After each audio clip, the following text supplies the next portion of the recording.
जय हिंद। So we are starting BPSC science. इसमें हम लोग बीपीएससी का जो साइंस का सिलेबस है उसे कंप्लीट कवर करने वाले हैं। पूरी तरह से इसको कवर करेंगे। सबसे पहले आप बीपीएससी का जो पैटर्न है एग्जाम का उसको समझ लीजिए। ये 3 फेजेस में एग्जाम कंडक्ट कराती है बीपीएससी। पहला है प्रीलिम्स, दूसरा है मेंस और तीसरा है पर्सनल इंटरव्यू। प्रीलिम्स इसका ऑब्जेक्टिव बेस्ड है, ऑफलाइन मोड में होता है। 150 क्वेश्चन होते हैं, 2 घंटे में आपको कंप्लीट करना होता है। वहीं मेंस में कई सारे सब्जेक्ट होते हैं और सबके सब एग्जाम जो है वो सब्जेक्टिव होंगे। ऑफलाइन बेस्ड ये भी होगा। 900 मार्क्स का मैक्सिमम मार्क्स इसका 900 है और 3 घंटे हर एक पेपर को आपको दिए जाते हैं। वहीं यदि पर्सनल इंटरव्यू की बात करें तो ये फिजिकली वहाँ पे आपको जाकर के अटेंड करना है। ऑफलाइन मोड में होता है, 120 नंबर का है ये आपका जो बीपीएससी का एग्जाम पैटर्न है वो रहा कि कैसे एग्जाम कंडक्ट कराती है। यदि बात करें इसके सिलेबस की तो प्रीलिम्स का जो सिलेबस है यहाँ पे साइंस में इसने सिर्फ और सिर्फ ये लिख रखा है कि जनरल साइंस। लेकिन आपको अपना खुद दिमाग लगाना है कि जनरल साइंस में कहाँ तक की साइंस आपको पूछ रहा है। तो उसके लिए आपको इसका पेपर आप जब एनालाइज करते हो तो आपको समझ में आता है कि क्लास 12th तक की जो साइंस है, चाहे वो फिजिक्स है या फिर केमिस्ट्री है या फिर बायोलॉजी है, बायोलॉजी में भी बॉटनी और जूलॉजी, इन दोनों को लेकर के चलना है। तो इसके जो बेसिक एप्लीकेशन बेस्ड क्वेश्चंस बनते हैं वैसे ही क्वेश्चन पूछ रही है बीपीएससी। उससे ज्यादा बाहर आपको नहीं जाना है। यहाँ तक अगर आपको बेसिक साइंस की नॉलेज है तो आपका सारा डिटेल में कवर हो जाएगा प्रीलिम्स के पर्सपेक्टिव से। मेंस की बात करेंगे तो मेंस में आपको इसने सिर्फ ये बोल रखा है कि the role and impact of science and technology in development of India. तो यहाँ पे थोड़ा सा विस्तृत हो जाता है। यहाँ पे ये नैनो टेक्नोलॉजी की भी बात करता है, यहाँ पे हेल्थ सेक्टर की भी बात करेगा, यहाँ पे ये डिजास्टर मैनेजमेंट की भी बात करेगा। इसके साथ ही और कई सारे सेगमेंट्स हैं जहाँ पे ये अब चूंकि इसने ये बोल रखा है कि डेवलपमेंट ऑफ इंडिया, तो इंडिया के डेवलपमेंट में साइंस का बहुत बड़ा योगदान है। अब हर एक सेगमेंट को हम लोगों को कवर करना था। बिल्कुल जो यूपीएससी वाला जो पैटर्न है वही यहाँ पे भी अप्लाई होता है, तो उसको भी हम लोग बिल्कुल डिटेल से कवर करेंगे। तो सबसे पहले हम लोग यही समझ लेते हैं कि प्रश्न कैसे किस तरह के आ रहे हैं। यहाँ पे मैं एक प्रश्न को सॉल्व करके दिखाता हूँ, बाकी सबको सिर्फ बेसिक एक ओवरव्यू देखेंगे, एनालाइज करते हुए जाएंगे कि कहाँ से ऐसे क्वेश्चन पूछा गया है, किस पोर्शन में आपको कहाँ पे ये चीज मिलेगी। तो उसके बारे में हर एक क्वेश्चन को एनालाइज करेंगे, एक प्रश्न को सॉल्व कर लेते हैं बस, ठीक। क्योंकि सभी को सॉल्व करेंगे तो बहुत ज्यादा समय निकल जाएगा और ये एक बेसिक ओरिएंटेशन क्लास है कि आपको समझ में आ जाए कि कहाँ से प्रश्न किस तरह से पूछे जा रहे हैं प्रीलिम्स और मेंस में, ठीक। पहला क्वेश्चन जो है वो है which among the following is an incorrect option. यहाँ पे 4 ऑप्शन दे रखे हैं। पहला ऑप्शन है atom is an electrically neutral due to presence of protons and electrons inside the nucleus. तो यहाँ पे बोल रहा है कि एटम के न्यूक्लियस के अंदर प्रोटॉन और इलेक्ट्रॉन्स होते हैं, इसलिए वो इलेक्ट्रिकली न्यूट्रल होता है। दूसरा जो प्रश्न इसका ऑप्शन है वो है कि electrons are negatively charge and have negligible mass. फिर जो इसका तीसरा ऑप्शन है that is atomic number is the number of proton in an atom of an element. फिर है चौथा जो इसका isotopes are useful as nuclear fuel in medical field in carbon dating etc। यहाँ पे 4 ऑप्शन दे रखे हैं इसने और फिर इसमें से बोल रखा है कि इनकरेक्ट ऑप्शन कौन सा है उसको आप बताइए। तो सबसे पहले यदि पहले ऑप्शन को यदि आप एनालाइज करोगे तो आपको यहाँ पे दिखेगा कि atom is electrically neutral due to presence of protons and electrons inside the nucleus. यहाँ पे बात हो रही है न्यूक्लियस की, तो हम यदि यहाँ पे एक स्ट्रक्चर ड्रॉ करें, ये रहा आपका न्यूक्लियस, ठीक है। न्यूक्लियस के अंदर क्या क्या होता है, तो इसके अंदर होता है न्यूट्रॉन और प्रोटॉन। वहीं न्यूक्लियस के बाहर कई सारे सेल्स होते हैं, कक्षाएं जिसे बोलते हैं हिंदी में, और इन सेल्स में क्या होते हैं, इलेक्ट्रॉन डिस्ट्रीब्यूटर होते हैं, ठीक है। तो इलेक्ट्रॉन्स का डिस्ट्रीब्यूशन बाहर के सेल्स में होता है, ठीक। तो बाहर है इलेक्ट्रॉन और इसके सेंटर यानी कि न्यूक्लियस के अंदर है न्यूट्रॉन और प्रोटॉन। और यहाँ पे इसने बोल रखा है, प्रश्न ने बोल रखा है कि इसके न्यूक्लियस के अंदर प्रोटॉन और इलेक्ट्रॉन होते हैं। तो यदि आप देखोगे कि रियलिटी क्या है, तो न्यूक्लियस के अंदर न्यूट्रॉन और प्रोटॉन होते हैं, न कि इलेक्ट्रॉन। इलेक्ट्रॉन बाहर होते हैं न्यूक्लियस के। तो पहला ऑप्शन ही यहाँ पे गलत हो जाता है और इस तरह से यही आप इसका करेक्ट ऑप्शन हो जाएगा। तो इस तरह से हम बाकी सभी प्रश्नों को एनालाइज करेंगे तो बहुत ज्यादा समय लग जाएगा। अब यहाँ पे हम लोगों को ये देखना है कि ये प्रश्न कहाँ से आया। तो this is from chemistry. Chemistry में भी आपको एटॉमिक स्ट्रक्चर जब आप पढ़ोगे तो वहाँ पे आपको मिलेगा पूरे एटम का स्ट्रक्चर, कैसे डिटेल में इसके अंदर कितने सेल्स होते हैं, अलग अलग थियोरीज जो हैं वो आपको देखना है। फिर वहां से आपको समझ में आएगा कि एटम क्या है, उसका स्ट्रक्चर क्या है, इसकी अलग अलग शेल्स होती हैं, कक्षाएं होती हैं, SPDF, ये सारी चीजें। और फिर इसके एप्लीकेशन बेस्ड क्वेश्चन यहाँ पे इसने डाल रखे हैं। इलेक्ट्रॉन, प्रोटॉन, न्यूट्रॉन क्या है, कैसे इनका डिस्ट्रीब्यूशन होता है। तो ये सारी चीजें आपको कहाँ पे समझ में आएंगी, जब केमिस्ट्री की क्लास हमारी होगी वहां पे। ये पहला प्रश्न था और यहाँ पे हमने सिर्फ इसको इसीलिए एक्सप्लेन किया ताकि आपको समझ में आ जाए कि प्रश्न किस तरह से पूछे जा रहे हैं। अगला जो प्रश्न है, हम बाकी प्रश्नों को सिर्फ एक ओवरव्यू देखेंगे कि कहाँ से पूछा गया है और किस तरह से इसे सॉल्व करेंगे, हम क्या अप्रोच होगी हमारी, न कि हम डिटेल में सभी प्रश्नों को सॉल्व करने बैठ जाएंगे। अभी बैठेंगे तो बहुत ज़्यादा समय निकल जाएगा। अभी हम लोग सिर्फ और सिर्फ इन प्रश्नों को एनालाइज कर लेते हैं। अगला जो प्रश्न है that is select incorrect statement out of the following. Cotton is suitable for the use as clothing in summer because it absorbs moisture. बोल रहा है कि कॉटन जो है वो समर में बहुत ज़्यादा यूज किया जाता है क्योंकि मॉइस्चर को एब्जॉर्ब करता है। पॉलीकार्बोनेट के बारे में यहाँ पे बात हो रही है। Acrylic is also called artificial silk.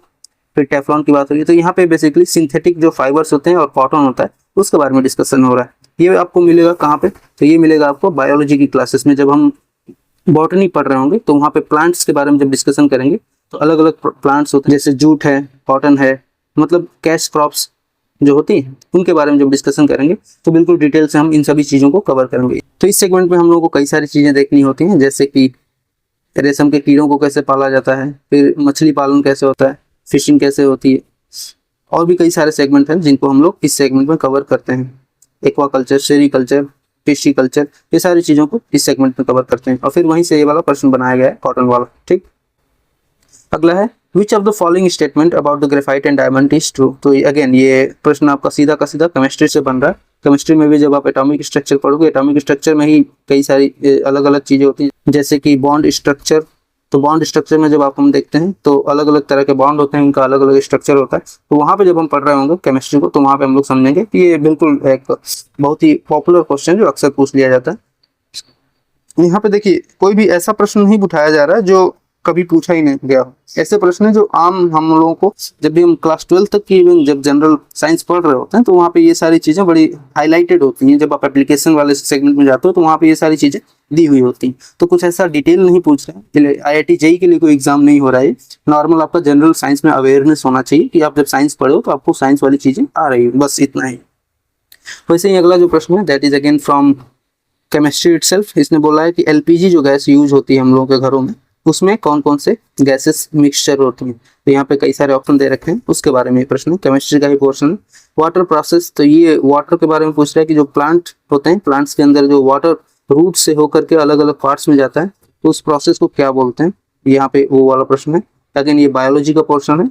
Biology में जब हम लोग बॉटनी पढ़ेंगे तो बॉटनी में डिटेल से सभी प्रोसेस को डिस्कस करेंगे।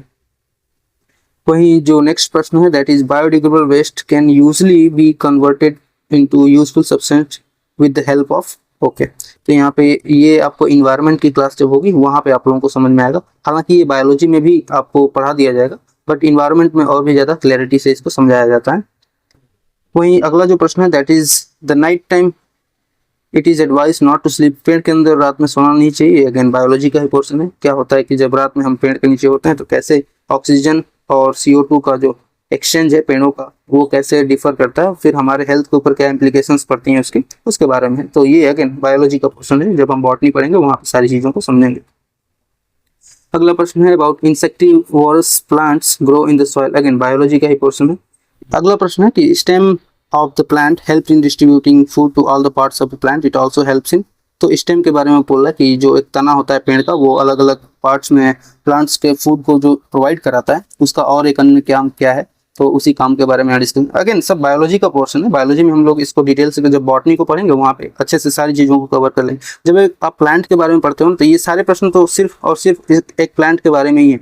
चाहे ये वाला क्वेश्चन हो, ये आपको जो भी एक प्रश्न दिख रहे हैं ऐसा लग रहा है कि जिसने भी इसको बनाया सिर्फ एक ही सेगमेंट को उठाया वहीं से सारा क्वेश्चन चैंप दिया है, बट ऐसा नहीं है। आपको थोड़ा समझना पड़ेगा। जब आप एक प्लांट को भी पढ़ लोगे तो ये 4-5 क्वेश्चन तो आपको यहीं से सॉल्व हो जाएंगे सिर्फ एक पौधे के बारे में पढ़ने से, और वो है बायोलॉजी के बॉटनी में मिलेगा आपको। अगला जो है that is in transfusion blood must be compatible not only in blood type but also in.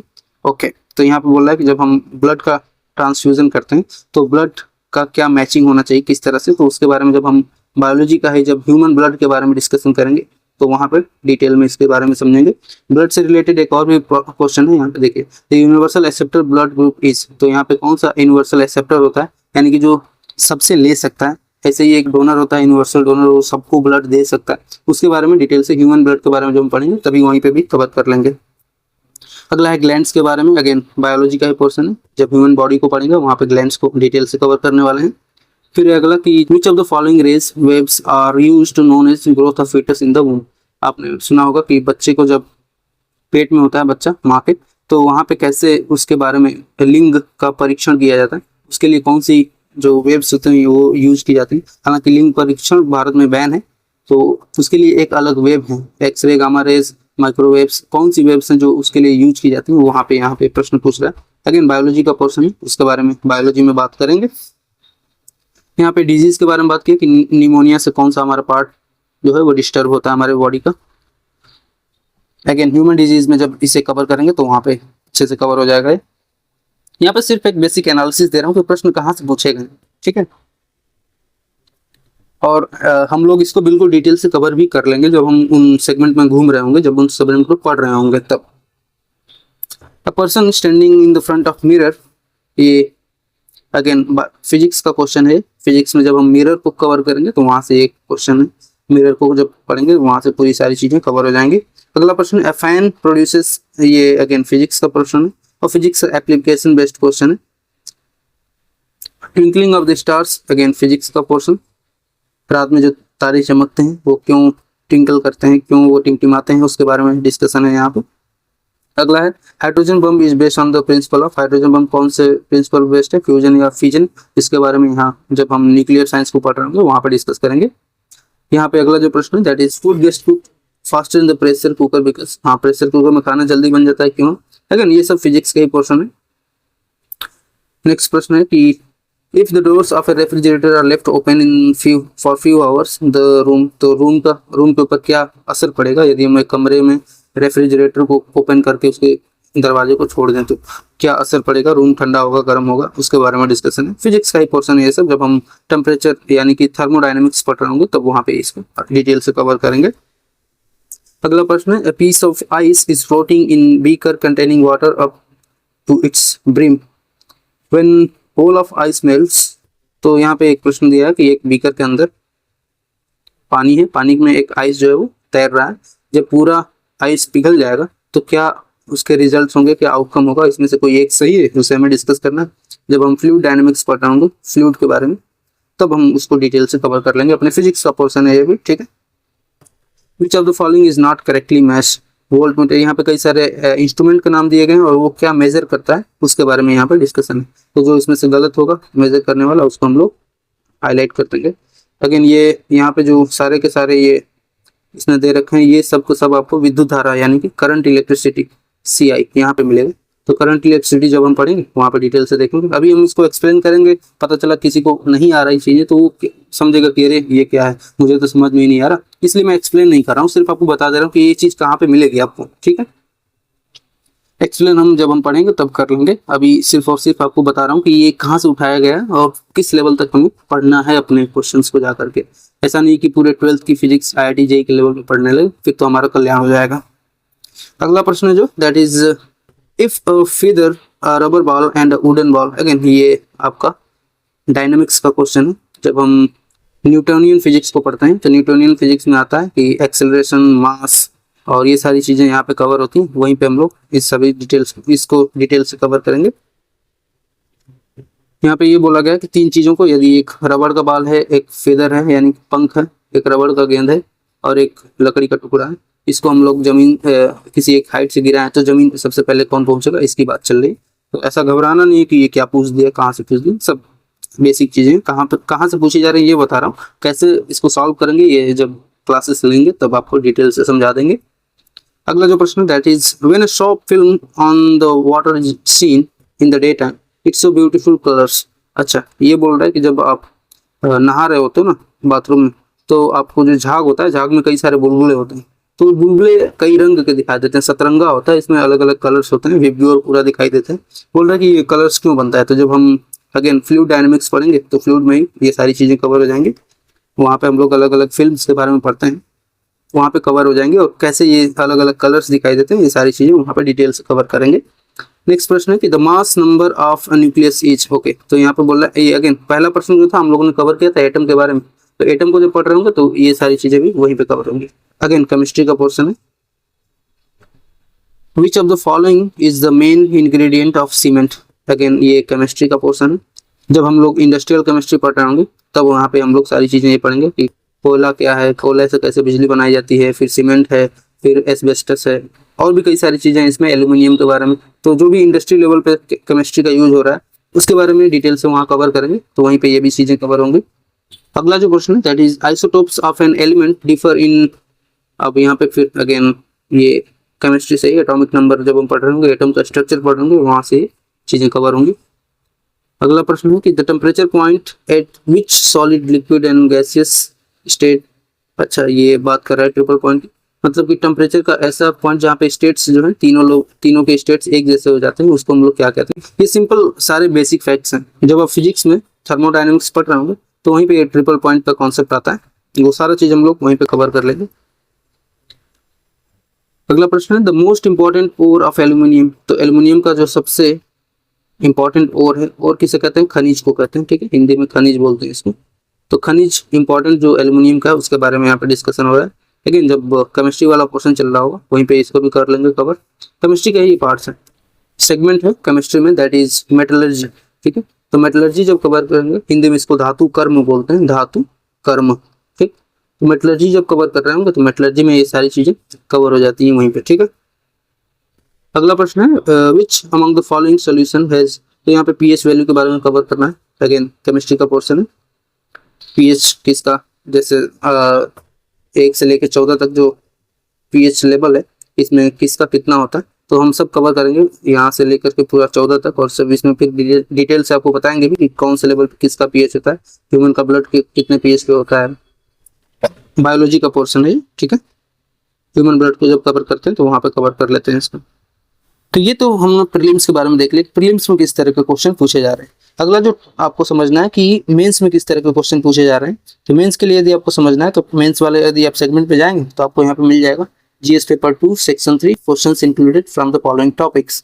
इसमें क्या क्या टॉपिक है मेंस में, आप हम लोगों ने पहले ही बात कर रखी है कि मेंस में एक क्वेश्चन पूछेगा कि science and technology that is helping in India's development, ठीक है। तो डेवलपमेंट ऑफ इंडिया में जो साइंस एंड टेक्नोलॉजी का रोल है उसको हम लोगों को यहाँ पे पढ़ना है। अब इसमें देखिए क्या क्या आ रहा है, nuclear energy, again very important topic, क्योंकि न्यूक्लियर एनर्जी से हम लोग न्यूक्लियर पावर रिच कंट्री हम जैसे कि हम लोगों को यदि न्यूक्लियर रिएक्टर से एनर्जी जनरेट करनी है तो उसके लिए भी न्यूक्लियर का हमें नॉलेज होना चाहिए। फिर दूसरा है कि यदि हमें न्यूक्लियर पावर कंट्री बने, एटॉमिक बम वगैरह बनाना है तो उसके लिए हम लोग न्यूक्लियर एनर्जी की जरूरत है। तो उसके लिए हम लोगों को न्यूक्लियर की क्या सिग्निफिकेंस है इंडिया के पर्सपेक्टिव में, कैसे इसकी जो टेक्नोलॉजी ये काम करती है, उसके बारे में डिटेल से हम लोग जब इस सेगमेंट कवर करेंगे मेंस के स्तर पे तब हम वहाँ पे डिटेल्स कवर करेंगे न्यूक्लियर एनर्जी के बारे में। अगला जो है that is the renewable energy. तो अगेन अभी पूरा देश जो है, हम सब लोग सस्टेनेबल डेवलपमेंट गोल्स एसडीजीज को कवर करने के लिए सब लोग एकजुट हो चुके हैं कि कैसे एसडीजी को अप्लाई किया जाए, कैसे इस तरह से हम लोग रिसोर्सेज को यूज करें कि आने वाली जनरेशन्स के लिए हम लोग स्टोर करके छोड़ के जाएं रिसोर्सेज को, इससे बर्बाद न करके जाएं। तो यहाँ पे जो इंपॉर्टेंट कॉन्सेप्ट आता है वो आता है रिन्यूएबल एनर्जी, यानी कि ऐसी ऊर्जा जो बार बार अपने आप को रिचार्ज कर ले। फॉर एग्जाम्पल आपने देखा होगा सोलर पैनल्स होते हैं, विंड एनर्जी होती है, ये ऐसी एनर्जी है जिससे आप सालों साल तक एनर्जी लेते रह सकते हैं और उससे हमारे इन्वायरमेंट पे, पर्यावरण पे कोई फर्क नहीं पड़ेगा। Next is related to biotechnology. Biotechnology में हम लोग पूरा डिटेल से समझेंगे कि एग्रीकल्चर में बायोटेक्नोलॉजी का क्या हेल्प है, मेडिसिन सेक्टर में, हेल्थ सेक्टर में बायोटेक्नोलॉजी का क्या हेल्प है, कैसे जीन थेरेपी की जा रही है आजकल, और आज का इस समय में क्या पर्सपेक्टिव है बायोटेक्नोलॉजी को लेकर के इंडियन गवर्नमेंट का, कहाँ कहाँ पे रिसर्च सेंटर अवेलेबल कराए गए हैं, क्या नए डेवलपमेंट्स हो रहे हैं बायोटेक्नोलॉजी में, उसको हम लोग स्टडी करेंगे बायोटेक्नोलॉजी वाले सेगमेंट के अंदर। अगला जो है दैट इज कंप्यूटर टेक्नोलॉजी। अब देखिए आपको हर एक सेगमेंट का नॉलेज होना चाहिए क्योंकि कंप्यूटर फ्रॉड इस समय इतना ज़्यादा प्रिवलेंट हो गया, तो इसको समझने के लिए यदि आप एक ऑफिसर बन रहे हैं तो आपको अंदर ये चीज़ें क्लियर होनी चाहिए कि कंप्यूटर रिलेटेड जो फ्रॉड्स हैं, कंप्यूटर रिलेटेड जो आगे आने वाली प्रॉब्लम्स हैं, उनसे डील कैसे करना है। तो उसके लिए हम लोग को यहाँ पे कंप्यूटर टेक्नोलॉजी को भी बिल्कुल डिटेल से समझना होगा, इंडिया को कैसे इसके डेवलपमेंट में कंप्यूटर टेक्नोलॉजी हेल्प कर रही है, और साथ ही साथ आज जो India IT sector, IT hub बना हुआ है, पूरी दुनिया को जो सर्विसेज प्रोवाइड करा रहा है इंडिया IT के सेक्टर में, तो उसके बारे में भी हम लोगों को जानकारी यहाँ पे होनी चाहिए। फिर अगला जो है that is advancement in the health care sector. Science and technology का रोल हेल्थ केयर में क्या है उसके बारे में समझेंगे और इससे संबंधित जो प्रश्न है उनको समझेंगे। फिर नेक्स्ट जो है that is progress in the space research and its application. तो आपको पता है कि आज कैसे इंडिया स्पेस जायंट बना हुआ है, जबकि जब हमने अपना स्पेस प्रोग्राम शुरू किया था तो लोग, पूरी दुनिया हमारे ऊपर हंस रही थी कि हम बैलगाड़ी से अपने रॉकेट्स को लॉन्च करने के लिए जा रहे थे, फर्स्ट जो रॉकेट था हमारा। बट आज कैसे इंडिया जायंट बना हुआ है, पूरी दुनिया को अपनी स्पेस सर्विसेज प्रोवाइड करता है, स्पेशली जो लॉन्चेस होती है, स्पेस लॉन्चेस, उसमें अभी रिसेंटली हम लोगों ने कई सारे देशों को मिल करके उनके सैटेलाइट्स को भी अपने सैटेलाइट्स के साथ लॉन्च किया। तो सच काइंड ऑफ अचीवमेंट्स और इंडिया का आज के समय में क्या डेवलपमेंट है स्पेस के सेक्टर में, उसको हम लोग यहाँ पे कवर करेंगे। फिर role of science in environment conservation and disaster management, तो डिजास्टर मैनेजमेंट और इन्वायरमेंट को बचाने के लिए साइंस का क्या योगदान है, उसके बारे में डिटेल से कवर करेंगे। और यहाँ पे जो प्रश्न है वो एप्लीकेशन बेस्ड क्वेश्चन ही बनते हैं, यानी कि भारत के डेवलपमेंट में और भारत को सुदृढ़ बनाने में साइंस का क्या योगदान है, उसके बारे में हम लोग यहाँ पे डिटेल से कवर करने वाले हैं। तो यहाँ तक हमने बेसिक ओवरव्यू देख लिया कि किस तरह के प्रश्न पूछे जाते हैं जो सेकंड पेपर होता है जीएस पेपर 2 मेंस में, उसमें। ठीक है, अभी किस तरह के प्रश्न पूछे गए हैं एक बार उन्हें भी देख लीजिए। पिछले प्रीवियस ईयर्स में यहाँ न्यूक्लियर एनर्जी से एक क्वेश्चन पूछा गया, यहाँ पे कई सारे क्वेश्चंस प्रीवियस ईयर के हमने अटेंड करने के लिए यहाँ पे रख दिए हैं। एक बार उनको पढ़िए और समझिए कि किस तरह के प्रश्न पूछे जा रहे हैं। फॉर एग्जाम्पल फर्स्ट क्वेश्चन को यदि मैं एक्सप्लेन करूँ आपको, तो देखिए, explain in detail how the advance in the field of nuclear energy helped in the development of country, also comment on use of nuclear energy in power production field, outline the positive and negative sides of nuclear energy। तो यहाँ पे देखिए कई segment की बात हो रही है। सबसे पहली बात हो रही है कि न्यूक्लियर एनर्जी के बारे में आपको एक्सप्लेन करना है, उसको पहला पॉइंट है आपका। अगर आप क्वेश्चन को ब्रेक कर लेते हैं तो इजीली आप अटेंड कर पाएंगे पूरे क्वेश्चन को। इसको पहला जो सेगमेंट होगा, इसको न्यूक्लियर एनर्जी को आपको एक्सप्लेन करना है। दूसरा जो सेगमेंट है उसमें आपको बताना है कि डेवलपमेंट में कैसे हेल्प किया है इंडिया के डेवलपमेंट में न्यूक्लियर एनर्जी ने। उसके बाद फिर आपको क्या करना है, जो तीसरा सेगमेंट है इसका, इसमें आपको बताना है कि पावर प्रोडक्शन कैसे किया जाता है, और इंडिया के पर्सपेक्टिव से आपको ये बताना है कि कितने अलग अलग आउटलेट्स हैं, कितने अलग अलग पावर प्रोजेक्ट्स हैं जो न्यूक्लियर बेस्ड हैं इंडिया के अंदर। उसके बाद जो आपको जो फोर्थ लास्ट पॉइंट है, that is positives and negative sides of nuclear energy. तो ये अभी 63rd बीपीएससी का क्वेश्चन है, 2018 में अटेंड करेंगे जो भी किए थे उनको ये मिला होगा क्वेश्चन। तो आप लोगों को यही समझना है कि कैसे एक प्रश्न को कई सारे पार्ट्स में आपको ब्रेक करना है, और ब्रेक करने के बाद उसको आपको अटेम्प्टेबल बनाना है, उसको अटेम्प्ट करना है। ठीक है, तो यहाँ पे हमने एक प्रश्न को ऐसे अलग अलग क्लासिफाई करके देख लिया। बाकी प्रश्नों को मैं ऐसे डिटेल में जाने वाला नहीं हूँ, सिर्फ ये बताने वाला हूँ कि क्या किस चीज से रिलेटेड है वो प्रश्न। तो अगला जो प्रश्न है that is again same about nuclear energy, nuclear programmes के बारे में यहाँ पे बात करने की बात हुई है, फैक्ट और फियर्स के बारे में यहाँ पे बात हो रही है। उसके अगले प्रश्न में यहाँ पे देखिए डिजास्टर से भी कैसे, ये जो डिजास्टर होता है न्यूक्लियर डिजास्टर, वो कितना खतरनाक होता है, उससे संबंधित एक प्रश्न यहाँ पे न्यूक्लियर डिजास्टर वाला रखा हुआ है जो फुकुशिमा जापान में हुआ था। उसके बाद अगला जो प्रश्न है that is interdependence of civilian military applications in nuclear energy. तो कैसे सिविलियन और मिलिट्री इन दोनों का यहाँ पे बात हो रही है। यूएस इंडो न्यूक्लियर डील की बात होती है, ये 2007 का उस समय का करंट अफेयर था, तब की बात है। अगला जो प्रश्न है that is discuss the importance of nuclear fuel in the field of power generation. Again power generation के लिए पहले हमने कवर किया, ये पावर प्रोडक्शन फील्ड वाला वही चीज यहाँ पे भी है। फिर है describe briefly the different phases in the India's nuclear programme. तो इंडिया का जो न्यूक्लियर प्रोग्राम है, एनर्जी प्रोग्राम है, उसमें क्या अलग अलग फेजेस थे उसके बारे में डिस्कशन करने की बात कर रहा है यहाँ पे। और इसी तरह से आगे के प्रश्न भी यहाँ पे न्यूक्लियर प्रोग्राम पे बेस्ड है। तो आपने एक बार न्यूक्लियर एनर्जी देखे कि इसमें किस तरह से क्वेश्चंस पुटअप किए गए हैं, किस तरह से प्रश्न बनाए गए हैं, और किस तरह से ये इंडिया के डेवलपमेंट में हेल्पफुल है, उससे संबंधित यहाँ पे प्रश्न रखे गए हैं। अगला जो है हमारा टॉपिक है that is alternate source of energy, यानी कि यहाँ पे रिन्यूएबल एनर्जी सोर्सेस की बात हो रही है। इसमें अलग अलग जो सोर्सेस हैं, जैसे विंड से एनर्जी जनरेट करना, उसके साथ ही वाटर एनर्जी, उसके साथ ही जो सोलर एनर्जी की बात हो रही है। तो उन सब चीजों की यहाँ पे बात सामने निकल कर आ रही है, उससे संबंधित प्रश्न यहाँ पे रखे गए हैं, और वो सारे प्रश्न आपको यहाँ पे देखने को मिलेंगे। एक बार इन्हें आप पढ़िए और समझिए किस तरह से यहाँ पे प्रश्न पुटअप किए गए हैं इंडिया के पर्सपेक्टिव में, और आने वाले जो डेवलपमेंट फ्यूचर है, सस्टेनेबल डेवलपमेंट गोल्स हैं, इनको किस तरह से माइंड में रख करके क्वेश्चंस बनाए गए हैं। आगे यदि बढ़ेंगे तो आपको अगला जो बायोटेक्नोलॉजी वाला फील्ड है यहाँ पे देखने को मिलेगा कि सस्टेनेबल एग्रीकल्चर में बायोटेक्नोलॉजी का यूज, वैसे ही हेल्थ सेक्टर में बायोटेक्नोलॉजी का यूज, ये किस तरह से किया जा रहा है, क्रॉप्स में कैसे ट्रांसजेनिक क्रॉप्स बनाई जा रही हैं, उसमें बायोटेक्नोलॉजी का यूज कैसे हो रहा है, और जेनेटिक इंजीनियरिंग का जो टॉपिक है, इन सभी मुद्दों को हम लोग बिल्कुल डिटेल से अपने सिलेबस में कवर करेंगे जब हम पढ़ रहे होंगे मेंस वाला सेगमेंट। यहाँ पे सिर्फ एक बेसिक ओवरव्यू दे रहे हैं आपको, ठीक है। अगला जो हमारा सेगमेंट है दैट इज कंप्यूटर, और कंप्यूटर में भी अब इस समय पे आपको पता है कि एआई आने के बाद किस तरह से एडवांसमेंट हो चुकी है, जॉब्स अब लोग लूज कर रहे हैं, साथ ही जो क्रिमिनल्स हैं वो कितने एक्टिव हो गए हैं, और किस तरह से नए नए रास्ते, वे एंड मीन्स एडवांस कर रहे हैं वो लोग, ताकि लोगों को ठगा जा सके। और उसके लिए साइबर सिक्योरिटी जैसे जो मुद्दे हैं उसको कैसे हम लोगों को समझना है, ताकि यदि हम ऑफिसर बन रहे हैं तो फ्यूचर में कैसे इन सभी मुद्दों को अपने स्टेट में, डिस्ट्रिक्ट में इम्प्लाई कर सकें, अप्लाई कर सकें, ठीक है। तो ये रहा कंप्यूटर से संबंधित, इससे संबंधित जो भी प्रश्न है यहाँ पे रखे हुए हैं, एक बार इन्हें आप पढ़िए, गो थ्रू हुई, समझ में आएगा किस तरह के प्रश्न पूछे जा रहे हैं। आगे बढ़ेंगे तो हेल्थ एंड मेडिकल सेक्टर में क्या है यूज आज का, जैसे एमआरआई से संबंधित एक प्रश्न यहाँ पे पूछा हुआ है कि एमआरआई क्या है, कैसे इसका यूज किया जाता है। फिर एक्सरे, गामा रे, अल्ट्रासोनोग्राफी, इन सब चीजों से संबंधित यहाँ पे मेडिकल ट्रीटमेंट में कैसे इसका हेल्प होता है, ये सारी चीजें यहाँ पे दी गई हैं। ब्लड ग्रुप से संबंधित प्रश्न पूछा गया है। तो दीज थिंग्स आर शोइंग कि कैसे मेडिकल से प्रश्न पूछे जा रहे हैं इंडिया के डेवलपमेंट को लेकर के।